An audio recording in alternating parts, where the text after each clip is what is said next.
عزيزي المشاهد، ادعمونا بالضغط على اشتراك وفعل الجرس ليصلك كل جديد واضغط على جيم، وشكرا لكم. مشاهدينا الكرام، السلام عليكم ورحمة الله تعالى وبركاته.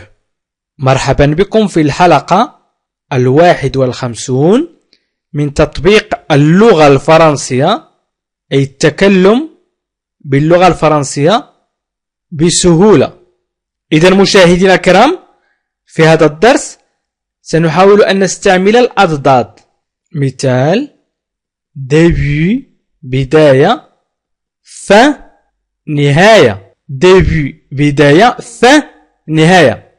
إذا سأركب جملة بدébut وجملة بfin. J'ai vu le début du film. J'ai vu، شاهدت. le verbe voir au passé composé، وقد شرحت كل هذا في الدروس السابقة. من أراد مشاهدينا الكرام تعلم اللغة الفرنسية في 3 أشهر فيكفيه الضغط على الرابط أسفل الفيديو في خانة الوصف وفي خانة التعليق لمشاهدة الفيديوهات السابقة أو القوائم السابقة، أو الضغط على لا لونغ فرانسيز والضغط على بلاي ليست أو القوائم، وستجدوا 6 قوائم الأولى. 6 قوائم الأولى هو برنامج تعلم اللغة الفرنسية ب3 أشهر. قلنا j'ai vu le début بداية du film، الفيلم، بداية الفيلم. j'ai vu le début du film أو j'ai vu la fin du film. شاهدت، دائما j'ai vu شاهدت. la fin نهاية du film، دائما الفيلم. إذا le début la fin. إذا قلنا le début البداية، وإذا قلنا la fin النهاية نستعمل ال، ولكن في اللغة العربية لا يمكن أن نقول شاهدت البداية الفيلم، نقول شاهدت بداية الفيلم. le تعني ال وهي أداة تعريف، لا تعني ال وهي أداة تعريف للمؤنث، ولو للمذكر. إذن يمكنكم أن تكتبوا في التعليق أو في مذكرة لكي تترسخ لديكم الكلمات. إذا لم تكن أمامك مذكرة أو شيء تكتب فيه، اكتب في التعليق début contre fin، اكتب début contre fin. الآن طو باكر، طا متأخر. طو باكر، طا متأخر. مثال: غدا سوف أستيقظ في وقت متأخر مثلا، أو وقت مبكر. إذن demain je me lèverai tard. demain je me lèverai tard. غدا سوف أستيقظ في وقت متأخر. demain je me lèverai tôt. غدا سوف أستيقظ في وقت مبكر. إذن demain demain غدا je me lèverai أو je lèverai. je lèverai أوقظ، ولكن je me تعود عني أنا. je lèverai سوف أوقظ، ولكن je me lèverai سوف أستيقظ أنا. me تعود عني، tard تعني متأخر. هنا أيضا demain je me lèverai غدا سوف أستيقظ tôt باكرا. tôt باكرا. إذن tôt وtard كلمتان متضادتان. allumer فتح، éteint éteint أقفل. مثلا تريد أن تقول اقفل المصباح أو افتح المصباح. je n'ai pas، مثلا أنا لم أفتح، je n'ai pas encore allumé la lampe. je n'ai pas encore allumé la lampe. je n'ai pas encore allumé la lampe. je n'ai pas أنا لم allumer أفتح encore بعد la lampe المصباح. إذن لا يمكن أن نقول أنا لم بعد أفتح المصباح، نقول أنا لم أفتح بعد المصباح. إذن je n'ai pas encore allumé la lampe، أنا لم أفتح بعد المصباح. ونقول أيضا يمكن أن نقول je n'ai pas encore éteint la lampe، أنا لم أقفل بعد المصباح. je n'ai pas encore éteint la lampe، أنا لم أقفل بعد المصباح. إذن allumer éteint، allumer فتح، éteint إقفال، يعني مثلا المصباح أو الضوء. je n'ai pas encore allumé la lampe، je n'ai pas encore éteint la lampe. لا نقول هنا عندما نريد أن نقول اقفل افتح، لا نقول ouvrir fermer، fermer اقفل، وouvrir افتح. نقول هذين المصطلحين عندما نتكلم عن الباب، النافذة، مثلا علبة، افتح العلبة، افتح الباب، افتح النافذة، نستعمل fermer وouvrir. ولكن بالنسبة للضوء، أشعل الضوء أو شغل الضوء أو افتح الضوء، فهنا نستعمل allumer وéteint.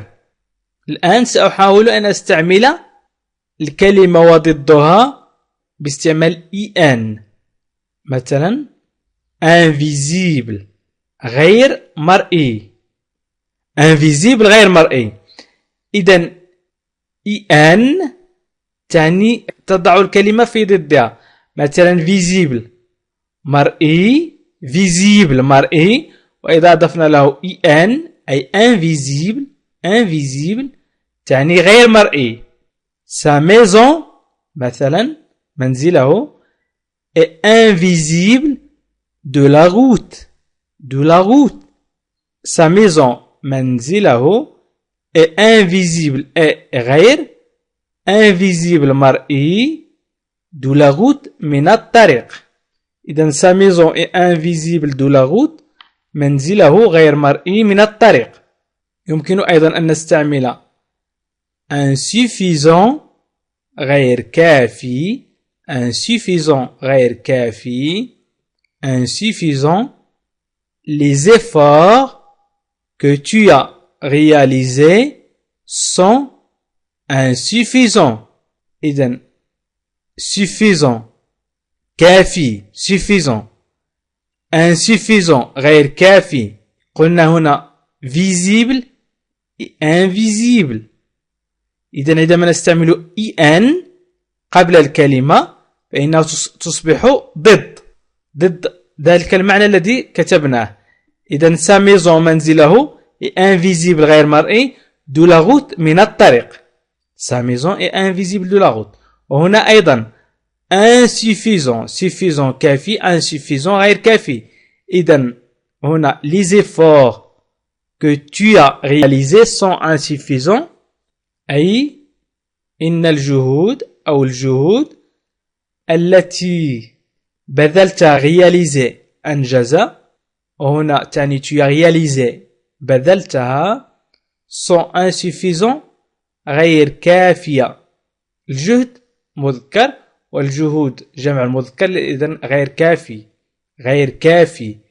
les efforts que tu as réalisés sont insuffisants، إن الجهود التي بذلتها غير كافية، أو إن الجهد الذي بذلته غير كافي. إذن هنا يمكن أن نستعمل الذي، الذي، إن الجهد الذي بذلته غير كافي. les efforts que tu as réalisés sont insuffisants. إذن قلنا عندما نضع en قبل كلمة، إذا وجدت en قبل كلمة فاعلم أنك بحذف en ستصبح الكلمة ضد المعنى السابق. إذن مثلا هنا suffisant insuffisant و visible invisible. يمكن أيضا نستعمل العديد من الحروف قبل الكلمة لتصبح ضدها. مثلا إذا استعملنا er est responsable، مثلا غير مسؤول، est responsable غير مسؤول. Son frère est responsable. Son frère est responsable. شقيقه غير مسؤول. إذن ER تعني أن responsable ضد responsable. عندما نضع ER تعني العكس. Son frère est irresponsable. Son frère شقيقه est responsable. Mon frère est irresponsable. شقيقي غير مسؤول. إذن سأعيد شرح الكلمات بعجالة. قلنا début fin. واكتبوا في التعليق كل الأضداد. من استطاع أن يكتب كل الأضداد فهذا جيد. Début fin. J'ai vu le début du film. شاهدت بداية الفيلم.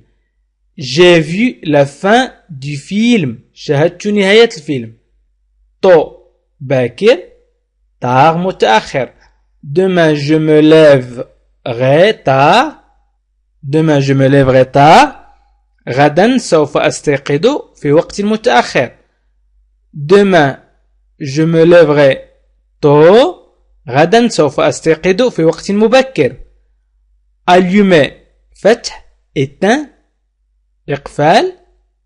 éteint إقفال أو أقفل. Je n'ai pas encore allumé la lampe. أنا لم أفتح بعد المصباح. Allumer.